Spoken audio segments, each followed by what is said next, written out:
Hello and welcome everyone to episode 55 of One Piece at a Time, the One Piece read-through podcast where we read and discuss 5 chapters of the One Piece manga each and every week. I'm your host, Derek Bittner, and I'm joined by my wonderful co-host and freelance letterer at Shonen Jump, Brandon Bovia. How you doing, Brandon? How you doing, Derek? I am, of course, Brandon Bovia, the English letterer for manga like Dragon Ball Super, Kaiju number 8, and many more. Just kind of ready to talk about One Piece. We had a really good set of chapters this week. Oh my gosh. I don't think I've... Really good. I messaged you right away. It's like, holy crap. These are amazing. Like, it just... And people said this arc is slow. Right. I mean, maybe week to week it's slow, but I feel like each individual chapter is still offering something. It does, I feel like there is a bit more buildup than most other arcs. But I think there's also the aspect of... they were mini arcs. This is just one big thing, so it's more of establishing what's going on. And dear God, once the okay, we got all the rules set, we're all good, go. Yep. that's how it feels, like an all-out war in a way that is different than what we saw in like the climax of Alabasta. Yeah, I think you like put this is a battle royale. Exactly. I was gonna just say that you mentioned before. It's more like a battle royale, and that's basically the best way to put it. Just pick your sides and here they go. I feel like Oda had a lot of fun coming up with matchups for this one. Oh, absolutely. But, let's see some of those matchups with chapter 256, Wiper the Berserker. And Wapol, toy business, going pretty well for himself as he's found a new alloy called Wapol metal thanks to that scientist from that you saw from last time. Somehow he's developed a new metal thanks to his Munch machine or Munch factory. I would be incredibly wary of any kind of revolutionary new alloy that came from his body. Right? But I do appreciate the deer in the headlights look of Wapol. It's pretty funny. Yeah, he's like, how am I this successful? This makes no sense. Also, I don't know why I didn't notice this until now, but that toy totally looks like Gato from Chrono Trigger. Oh, I see it. We just need to give him a mic. But well, we'll see how that develops as time goes on. But for now, we get a flashback to a young Wiper. Honestly, I like the look. I like how the punkish look he's even more so given. Like he's kind of wizened in his modern look, I guess. But here it's just like he's hardened for sure. Yeah, man. Good on Oda for having to come up with okay, we just came up with these designs for all these guys. Okay, now here's a younger version of all of them. Yeah, seriously, it's like you got a Brahmin in the background right there. Mm-hmm. Kamakiri on the right. Like it's pretty cool how much their looks have changed up, and we get to see just how hard-headed he is. Like, there is no negotiating with him. Gonfor is doing his best to be like, okay, you got to understand, we rely on the Vars. We need the upper yard as well.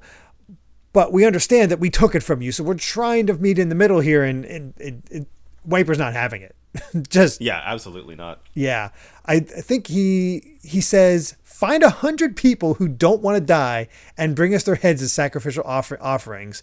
Don't do that, and negotiations are off. Like, my God. Yeah. I think the thing I really like about this scene is that, this feels like a really sort of complicated, very real life inspired issue of native people versus, it's not even really it feels like a different take on kind of like native people versus imperialism. Yeah. But it's balanced here. It's a really complicated issue where you have, there's sort of a debate over territory, but there's sort of neither side is completely wrong. And that sort of gray area complicated issue is really uncommon in a lot of shonen manga, especially of this time. Oh yeah, and so it's it's a detail I was able to really appreciate. And Gonfor recognizes that, at least initially, his side was wrong, but it's been too many years. It's been too long. You can't just cold turkey this. Right? Yeah, they're dealing with the consequences of 400 years. Yeah, it's not going to get erased that easily, and I think he breaks it down. There is nothing. I don't quite understand this, where he just says, "Wait, there's nothing more I love than pumpkin juice. And it's like, I don't know what that's doing, what his goal was with that.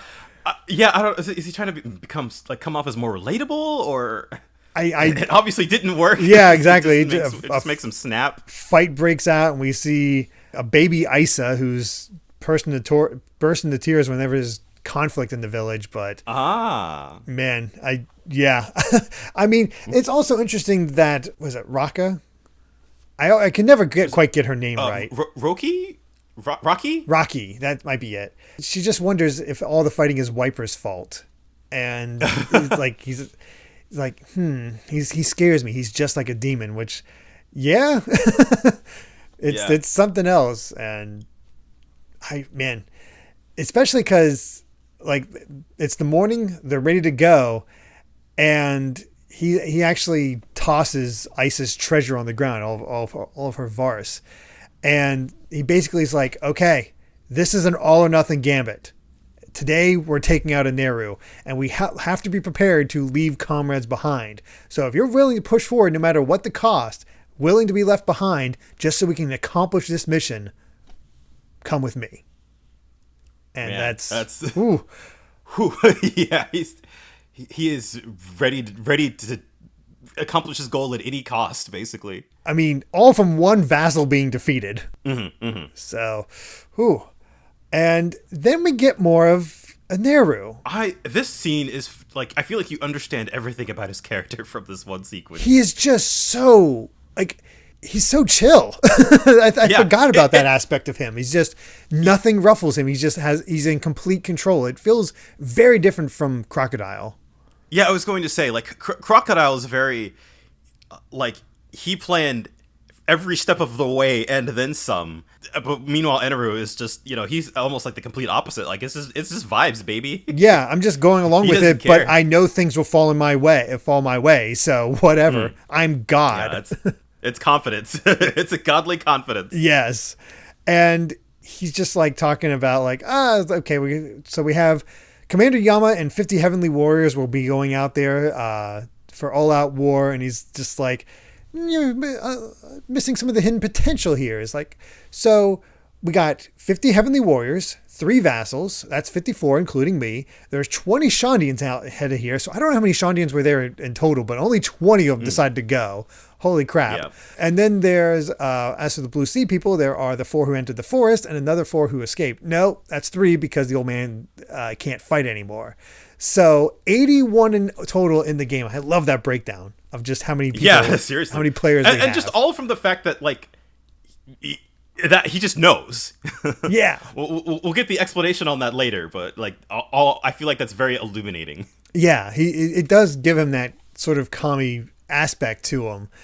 And just to see him served and sort of the worry about people. Like, he's just casually eating banana, and they're like, hey, how many do you guys think will be left? And he's just like, I couldn't answer. I couldn't step in on this. And he's like, oh, come on, say something. And it's like, well, obviously the 3 vassals remain, and the 50 heavenly warriors are formidable, so they won't fall easily, but the enemy is strong enough to go head to head. So in 3 hours of fighting, I estimate 30 of them will fall, so 50 will remain standing. And Daenerys like, oh, okay, you're not taking this seriously. But I shall answer my prediction. In 3 hours' time of the original 81, 5 will be left standing. Oh boy, that I completely forgot about this whole scene and his prediction, and I feel like it completely changes like how you approach the next few chapters. Oh, I have never forgotten this moment because it's just one of those things. It's like, is he going to be right? I just remember just feeling that the first time watching this and being like, oh my God, this is insane. Yeah. You really get the feeling, the guy talking to Enel, that he's just like, I'm talking to God here. I probably, I shouldn't speak out of turn. So he opens with a fairly conservative. Obviously, we won't be defeated. Obviously. Yeah, exactly. I love. Yeah, Ender's just like 5. Yeah. But yeah, we get into it. The Shandians heading into the forest, all going together, when all of a sudden they are stopped dead in their tracks, as we learn by Shura, who reveals that he is the challenge of the string, and he basically tells them that, hey, rules have changed. We're allowed to be wherever now. And this is my string challenge. So my entire territory is covered in these cloud strings, basically, that are so thin that they're invisible, but so light you can't feel them, and yet so strong that you can't break free.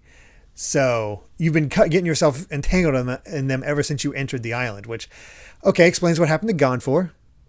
Oh, yeah. How he got held up. But then we got the reveal that there was one Shandian who did not get entangled in all this. Wiper. And, yes. Oh my God, I love this scene.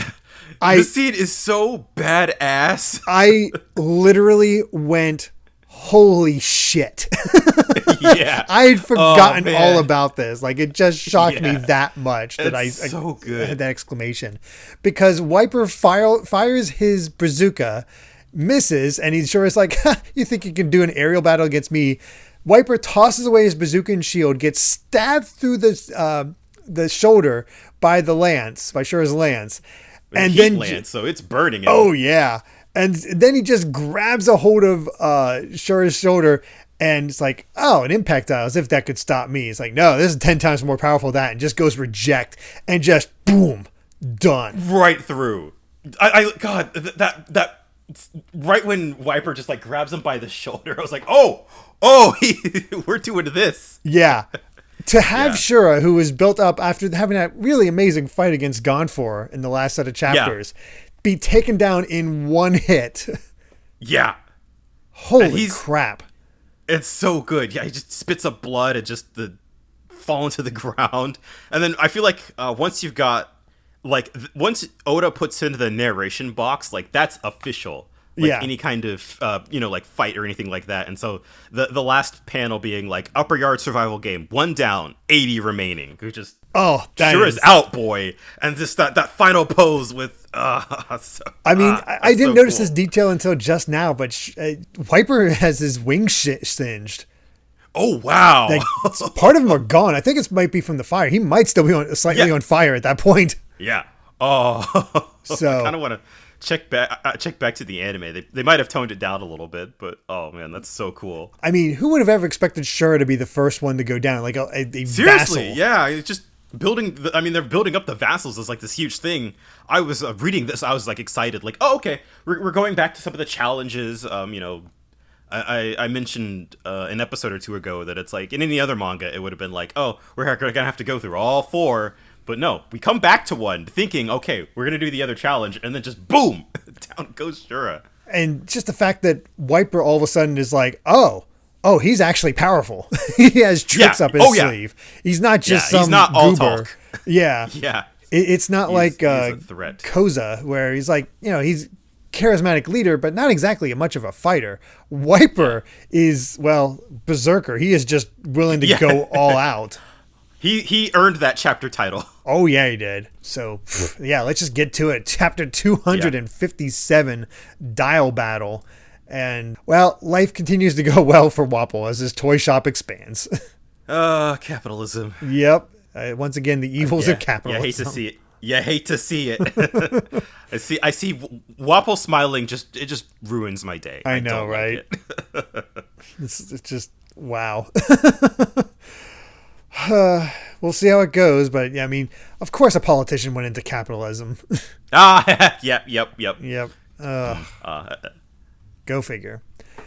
But it's time for a lesson in other dials. Like, how exactly did Wiper just take out Shura so easily? Well, we have Gonfor to thank for this as far as explaining it, because he has Sanji place a dial on the middle of a barrel and then take out a massive hammer and just smack it as hard as he can.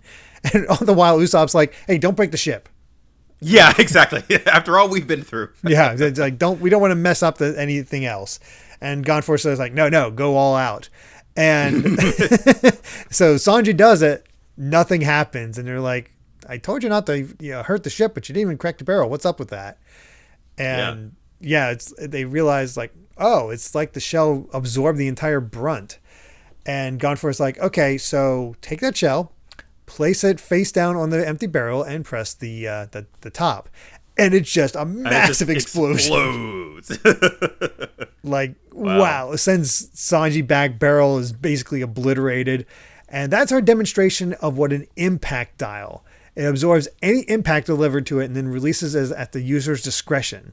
So it's often attached to gloves, bandages, and is powerful enough to actually kill the average person, which explains what the heck Satori was doing and how they were able to hit him with that, like just with a palm strike. This is some of my favorite stuff when we sort of get like a demonstration of another character's abilities, and then you don't quite understand what is happening for a few chapters, but like it's never completely out of nowhere.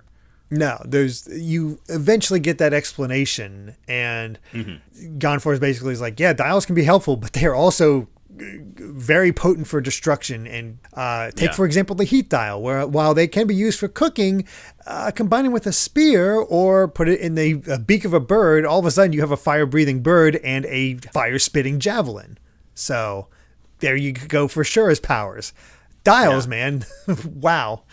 Much like the kind of what we opened up the episode with, this also feels like we're Gonfor talking about like, well, the dials can be used for good, but they can also be used for weapons.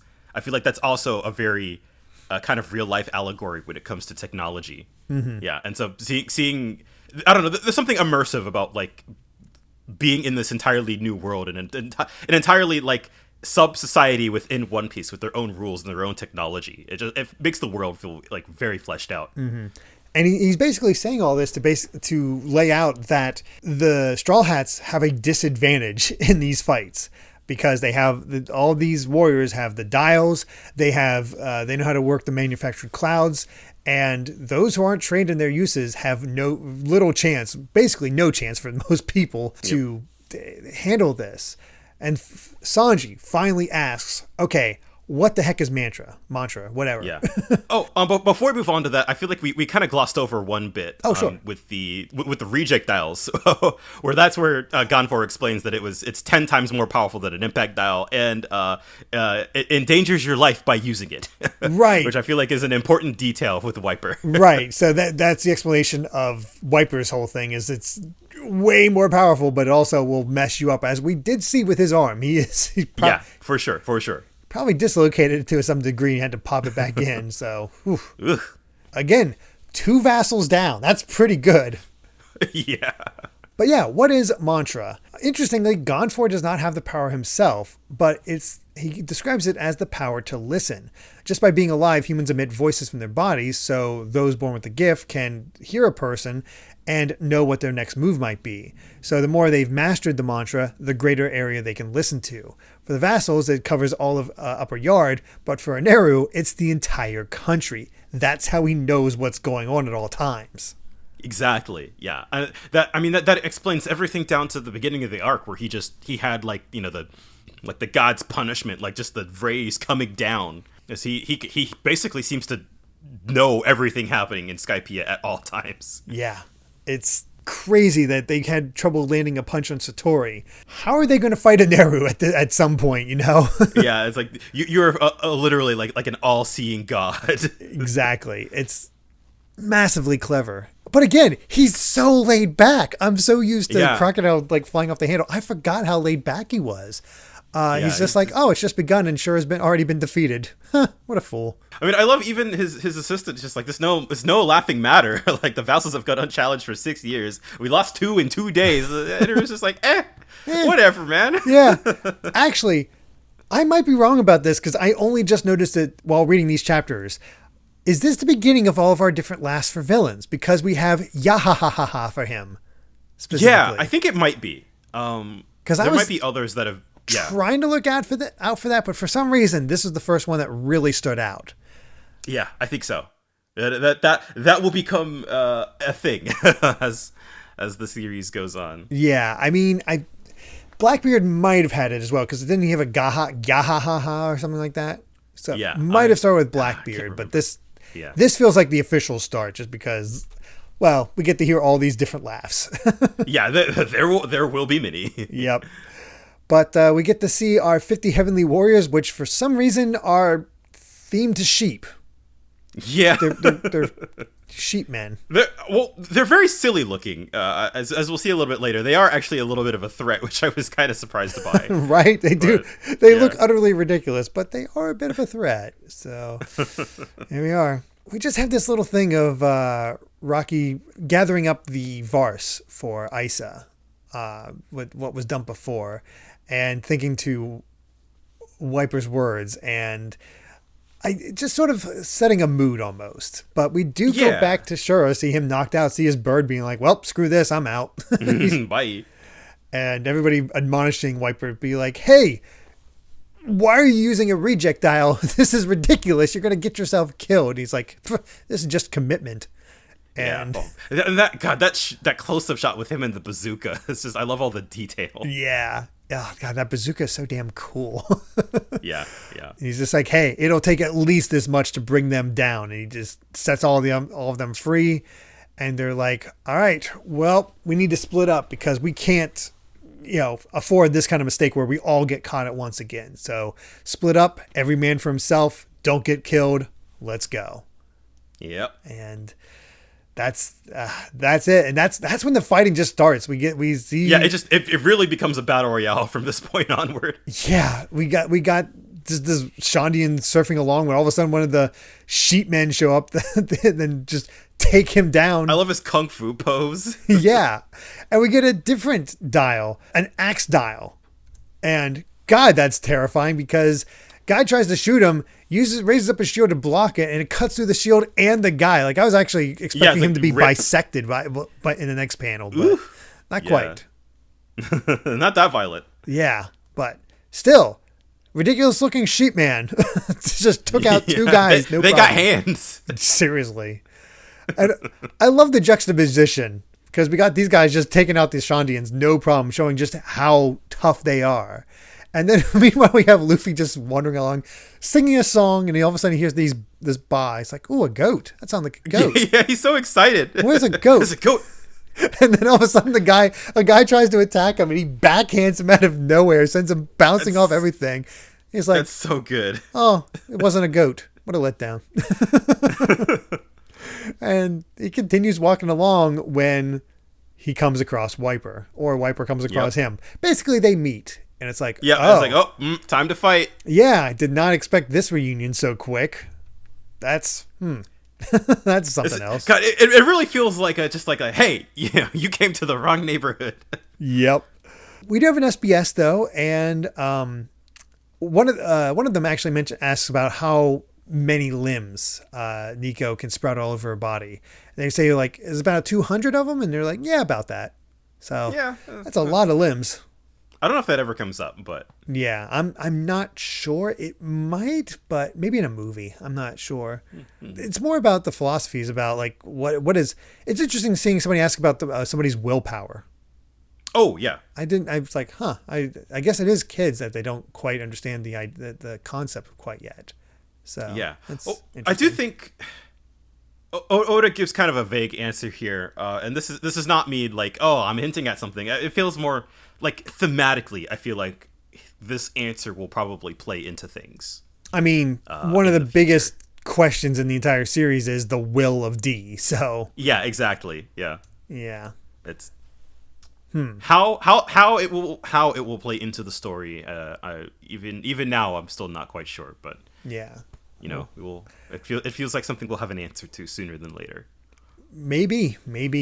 But for now, let's go over to chapter 258, The Many Souths. And Wobble continues to grow with his becoming a titan of industry. The Munch Munch factory is born, and yep. I do like that the dog is still there. The fact that the dog is stuck with him this entire time is kind of funny. He's like, well, I might be a freak of nature, but I think I'm getting fed or something.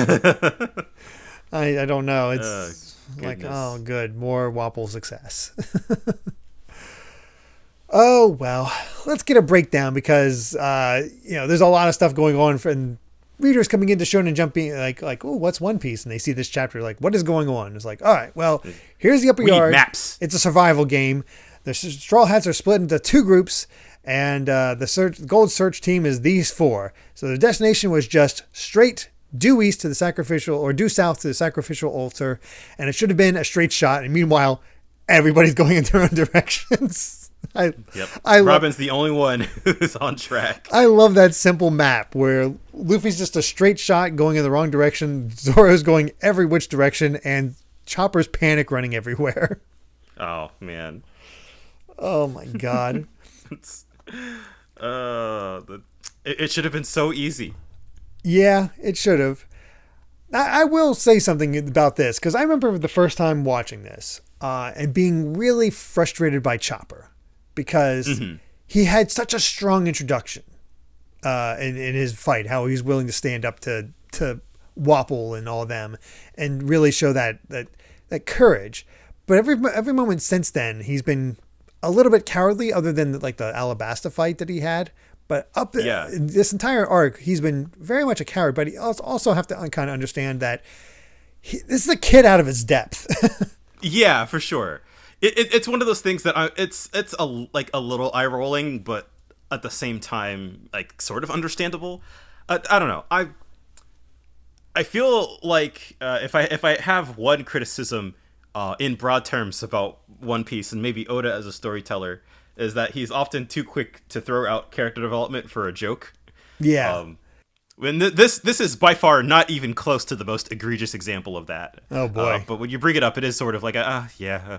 Yeah, like you get it. He is in the middle of a literal fight where everybody's just attacking around him, and it wasn't quite as visceral, I guess, for him during the Alabasta stuff. He was outside of that major fighting for the most part. Yeah. Or he was so focused on tasks that he didn't have to worry about it. Here, he is just on his own, not near his friends, and just panic running as all this action happens around him, and the Shandians and the Heavenly Warriors battle it out, explosions going all around.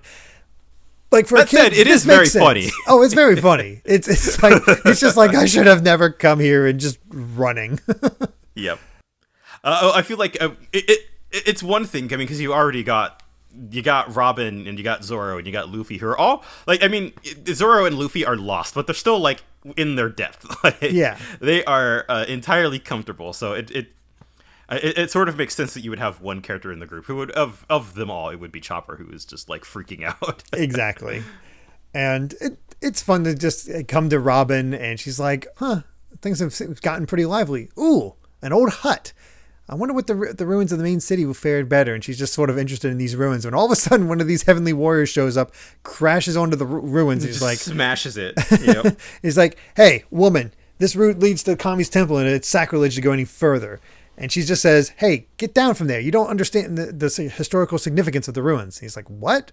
And he's like, she just calls her a wench. And it's like, I will tell you by the order of the Kami. And he's just trying to, I'll feel my axe dial. And she's like, yeah, shut up. And just sprouts a bunch of limbs all over his body and just breaks him in half, basically. One of my favorite jokes in any media, really, is the character who is just sort of over-explaining their introduction and is just interrupted, but just taken out instantly. Yeah, this guy had no idea what he was dealing with, but God, it's so funny to just I love that about her. She's just like, okay, shut up, and just breaks him. It's fun, especially since we'll be getting into the other guys' fights later, but here Robin, like, she takes out one guy and is like, all right, cool. Yeah, it's like, oh, those poor ruins. No struggle. And we go back to Wiper and Luffy. And Wiper's just like, hey, I told you to get off the island. It's like, hey, what me and my crew do is none of your business. Well, it is our business because this land belongs to us. Oh, he's like, really? I thought this belonged to the Kami. Anyway, he says, excuse me, and then he bows, excuse me. And there's like, all right, this is not worth explaining. I'm just going to take you down. It's like, Luffy's like, oh, okay, I can handle this. All right, time for a fight. Yeah. And then a fight, like, we immediately turn away. But we get into sort of the exact same thing happening again. Yeah, where a Shandian just took out a Heavenly Warrior, spots Zoro wandering around, and it's just like, it charges at him, and Zoro's like, oh, you want to fight? Takes him out in one punch.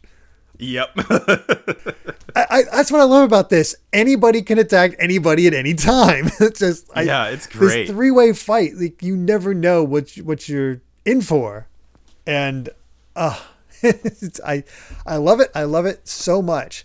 especially because we get another Heavenly Warrior basically like pleading for his life, and he gets shot and taken out.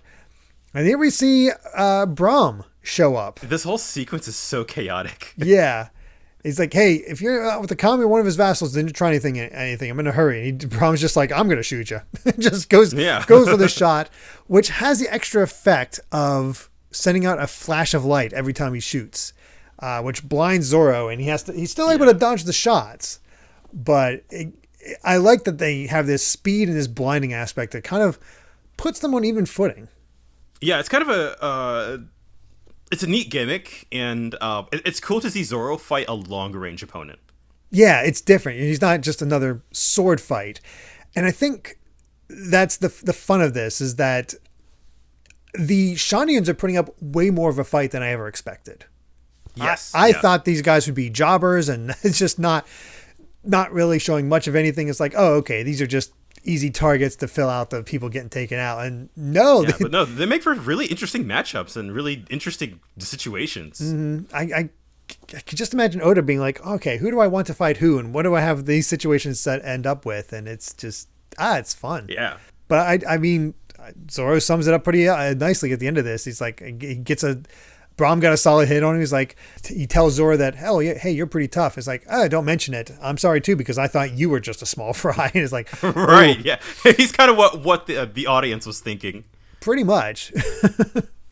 Man, these chapters just fly by because they're just so interesting. There's so much action. Yeah, there's no, never mind. I had already moved on to the next chapter, but there was a panel with Zoro and Braum where they were like all of sort of the lines were curved to kind of guide your eye throughout the panel, and I wanted to highlight that because I thought it was really cool. Yeah, there's action.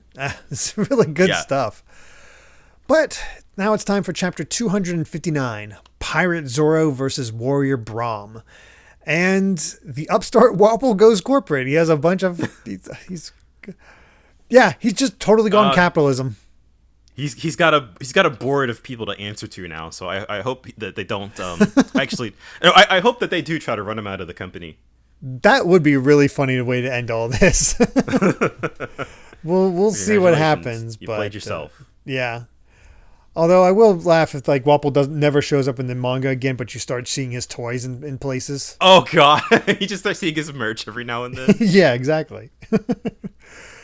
Oh, but let's get into this fight as the wind blows through the upper yard, and we get this showdown really between the two of them, and the fight's happening between the rest of the Shandians. When all of a sudden, here we go, and God, that multi showing it's kind of like a slow-mo panel. Yeah, almost, of Braum just leaping over Zoro, and Zoro having to accommodate for that speed. He's like, okay, his shoes are wavers, so I understand this, and the pistols give off a flash of light, so I lose sight of them, so I need to deal with this.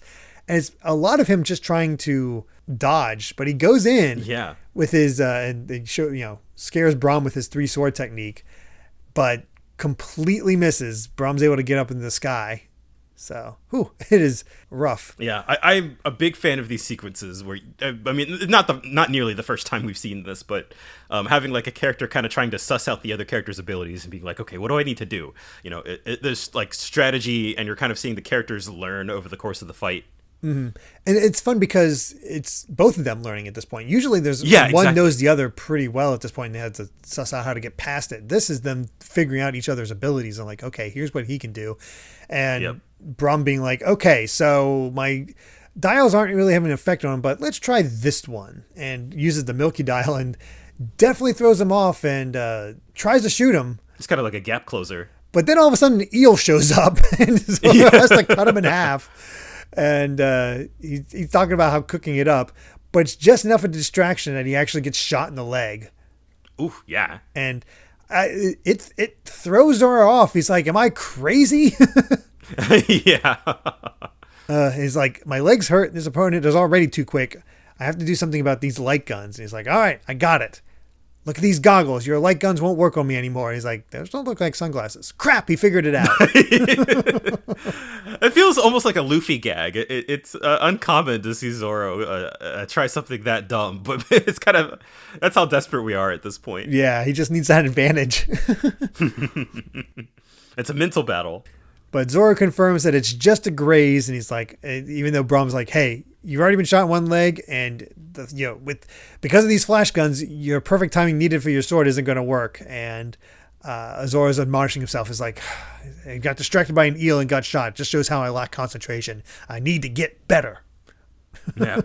He runs away, lands on his leg, which spurts out blood. Like, yeah, it looks painful. Oh my god. that face is just. Ooh, you could see him just taking it in. But then we get this philosophy of Zoro down on the ground, Braum way up, and he just shouts out to him like, sight, sound, smell, touch, taste, and intuition. Man has 6 senses, and each of these can be good, bad, or neutral. Furthermore, each of those can be pure or impure. In a lifetime, there are 36 earthly desires. And right now I have a cannon aimed at you. You're just a pistol. It's like, what are you going on about, Zoro? Right, yeah. And we get a new attack from him. One sword style, 36-pound Phoenix. And it gets him just as Braum is like charging at him and just takes him out. I love the spiral effect. Oh, it's so cool. Yeah, this becomes, I feel like, a really iconic part of Zoro's kit. I like that it's not all 3 sword style moves. He uses one sword style for certain things, and it's so damn cool. It's like a quick fight. Yeah. All these fights have been quick, but it's satisfying in that way. Yeah, it's this very satisfying conclusion. Mm-hmm. I'm curious how many are left, because people have been getting taken out left and right. Like this has been in some intense fighting. all said and done. Enel might have had the right call. Yeah. And Zoro, like, Braum's taken down, and he's like, oh, sorry about that. Don't have anything against you, but when you're told I'm going to be killed, I'm not going to take it lying down. I'll do what it takes to survive. And then we go to one of the other vassals. I forget his name, but the crazy hair I'll go with. Yeah. For this one. He just finishes taking out a Shandian, and then all of a sudden Chopper comes walking by. It's like, oh, not good. I've lost my sense of direction. He's just like, and Chopper walks by him, no issue, and just talking to himself. And all this guy says is, a raccoon? That is a good joke. It is, yeah. I'm glad he just walks right on by, you know? I was like, oh, is this going to be a fight? Is this who our next battle is? And no, it just walks on by. Nothing happens. Like, oh, okay. But then, complete tonal shift. Oh, yeah. Turn the page, and all of a sudden they're calling out for Sanji. We see Sanji's burnt body, shredded clothes fall to the deck, and then see his face, like all of him is just charred. And they're like, oh, I don't hear a heartbeat. And all of a sudden they look over the deck, and there's a Neru. And Neru decided to visit them. I feel like this is one of those things where it's like, what would be the worst possible thing to happen to these characters right now? Because they were kind of just like, oh, all this action was happening elsewhere. They were just kind of calmly gliding to the other side, and then whoa. Yeah, following their plans, and then the big boss himself shows up. And what a way to end the chapter. Like, holy crap. Poor Sanji. Yeah, I'm afraid to say it's a good thing Sanji had that good moment against Satori, because I'm not positive, but I'm pretty sure he's out of the game already. Yeah, I feel like he's done. Which, I mean, there's worse ways than to get taken out by the big bad, but oh man, poor Sanji. Yeah. Somebody's got a job. Yeah, unfortunately, but oh well. Anyway, let's get to chapter 260, Pirate Luffy versus Berserker Wiper. Now we're talking. Yeah, and this color spread, everybody's just dripped out. Oh, I love when they get the drip. It's great. The pistols and everything else. It looks good. I like it. Plus, it's just a cool looking town. Mm-hmm. We begin with Usopp screaming out, "You killed him! How could you kill Sanji? I don't hear any sign of his heartbeat." And it's like, he's dead. It's like, wait, Usopp, you're listening to the wrong side. Oh, he's okay. I love that, like, because it ended off on the last chapter ended off on a cliffhanger. It's like, oh, I can't hear his heartbeat, and then of course it's just a dumb joke. Of course, we were just listening to the wrong side, and it's like, oh, he's still badly hurt. He still may die, and it's like, no, and it seems like jokey joke time again, and then all of a sudden Neru comes over and just It's just a pop. pop into Usopp's face. He's burnt in the exact same way as Sanji. And just lands right on Sanji. Yeah, lands right on top of him. And the only clue we have as to what Neru's powers might be is just a bzz at the tip of his finger. Yeah. I mean, he is God. Are we going Zeus territory here, I guess? Is It might the thought be. Process. But man, that tone shift is just to have two members of the Straw Hats taken out immediately. Yeah, immediately. And Nami just, being like, what is this guy? What did he just do? She is just, all Neru says, hey, keep your mouth shut and I won't hurt you. And she's like, yeah, got it. Yep. Like, my God. And Gonfor is basically asking like, okay, what are you up to? It's like, oh no, don't worry. The warriors I stole from you are still fine, working hard. They're strong and capable, but I put them on to labor on this project, and it's nearing its end. So I don't really need a use to this island anymore. So I came to say goodbye. That's all. Man. It's like, it calls them naive for seeing this island only as a clump of Vars. He says that the reason that he took it so fiercely, the reason that the Blue Sea people are here, and the reason the Shandians want their homeland back are all the same. They all want the legend of El Dorado, the city of gold that thrived. Everyone is searching for the ruins of Shandora, so we actually have a name for all this, and Ken4 doesn't even know what gold is. Yeah, which is sort of like you're right, Enel is kind of operating on a level far above everybody else right now. Yeah, he seems to know much of the world below. And it's interesting to me that ostensibly we're headed towards where the Eye was, which seemed to be where the Kami's temple is based on that one thought.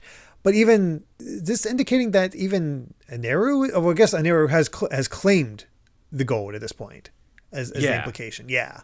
So I thought, for some reason, like, oh, he's searching for it. It's like, no. He wants this. We claimed it. Yeah. And he's I feel like obviously the Shandians, he thinks that they just want the gold is,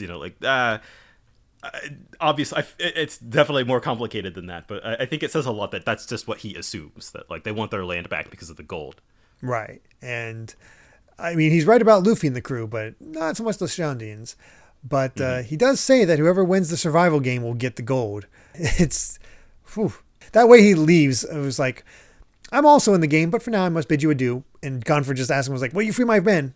That is only for the Kami to know. And like, oh boy, yep. That's some shade. Man. I'm such a sucker for like the villain showing up out of nowhere, just kind of to talk smack and then leave. Yeah, just flashes away. So good. And then we're left with a sort of mini cliffhanger where it looks like two heavenly warriors show up laughing, and we're down to just Nami and Gonfor, and Gonfor isn't exactly shaped up for fight. So is Nami about to get her second fight? We haven't seen her fight since Alabasta. Oh yeah, you're right. Very curious there. In the meantime, though, we're down to Wiper and Luffy fighting, and the bazooka is not quite working because Luffy has his gum balloon and just sending things away. And it's like, oh, okay, it's not like it'll do you any good. And Wiper's like, yep, seems that way. Let's mix it up. And he loads something else into his bazooka. And he's like, oh, Luffy's just like, oh, it stinks. According to Wiper, he stored gas in the wind dial. The name of this weapon is the Burn Bazooka. So along with the gas that spews out, a bluish-white flame burning everything within its path to a crisp. And then he demonstrates this and puts a freaking hole in a giant tree with the blast of this bazooka. Holy Wiper crap. Is such a threat. I thought this was another Koza, maybe a little stronger. Yeah. The fact that this bazooka of his and his rejectile, my God. Dude is quite literally packing heat. Yeah. And he's fast enough with his skates, basically, that he's able to get the leg up on Luffy, nearly hits him. Luffy tries to get him back and then uses his freaking feet to throw off Luffy's pistol. Like, my God. It's I mentioned this I think way earlier, but like just the way Oda is able to bring you into, like, it makes the fights feel very three-dimensional, just like with the ways that Wiper is just kind of going all over the place and all of the different angles that he chooses to draw. Is just like, I don't know, the way that he illustrates these sky fights is just, it's really imaginative and just like, it's really easy to follow and a lot of fun. Yeah, absolutely. And man, Luffy's gum stamp doesn't do anything. It just comes to a stop, which seems to indicate that I have a feeling Wiper has impact dials in all of his limbs because he just outright stops a lot of Luffy's attacks. Tries to use the burn bazooka. Luffy dodges again, and he goes like, all right, time for my bazooka. And he goes, this clash between them. The two of them go. Luffy shatters Wiper's shield, but takes the full brunt of the force. It gets knocked back through the tree. God, it's such a good one-page panel. Oh my gosh, the way to end it, and just Wiper being like cross-legged and obviously took a brunt of that hit, but still holding on, and Luffy getting up after being burnt like that, like these are death stares at each other. My God. Yeah, evenly matched. And I love that, like, you sort of see the leftover of like the burn bazooka, just like you see like a kind of a partial hole through a tree in one of the panels near the top of the page. Yeah. It's just what a cool fight. Right? God. It's crazy that it's only a few pages long. Like it's only 17 pages, but my God, that maximized. It's just so much fun. But that's it. I want to keep going, but that's it. Yeah, no, seriously. I want to see more of this fight. The only thing we really have is Oda mentioning, like, somebody asking if the warlords of the sea are inspired by the privateers employed by England and France back in the day, and it's like, yeah, it's kind of based on that. And it's like just saying how your viewpoint on what they actually are, it depends on, well, where you're coming from. Could be dastardly pirates, could be heroes. So I think he also does consider that into the storyline. Yeah.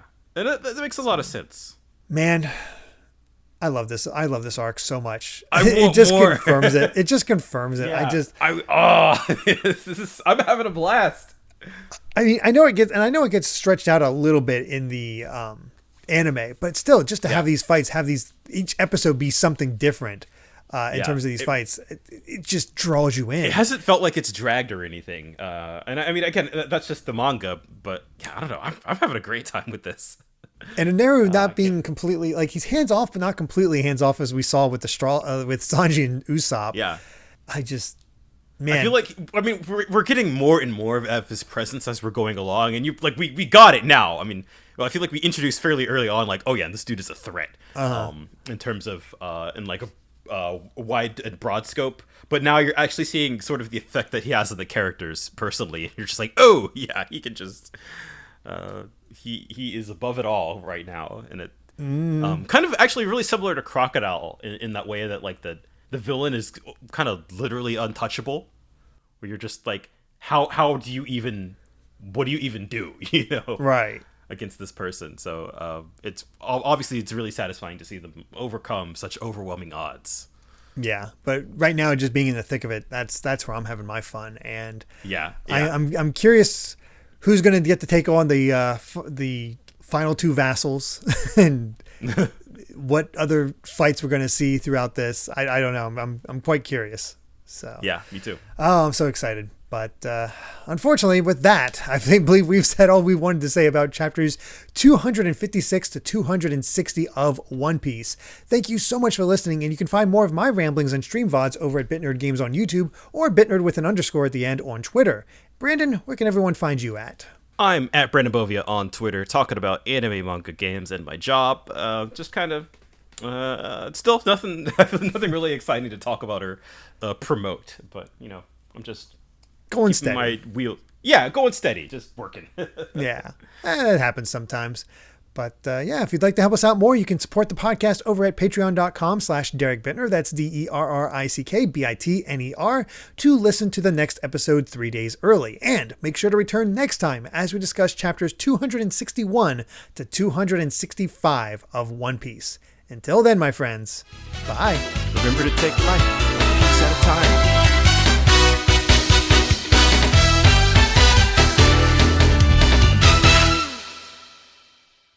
Would you get down? Do you even have a clue as to the archaeological significance of these ruins? They're priceless. How dare you talk back? What are you doing here anyway? You have some kind of business with me? Yes, simple business actually. I've been charged by God to eliminate any Shandorians or Blue Sea people I find with my axe dial. C'est fleur. And with a twist.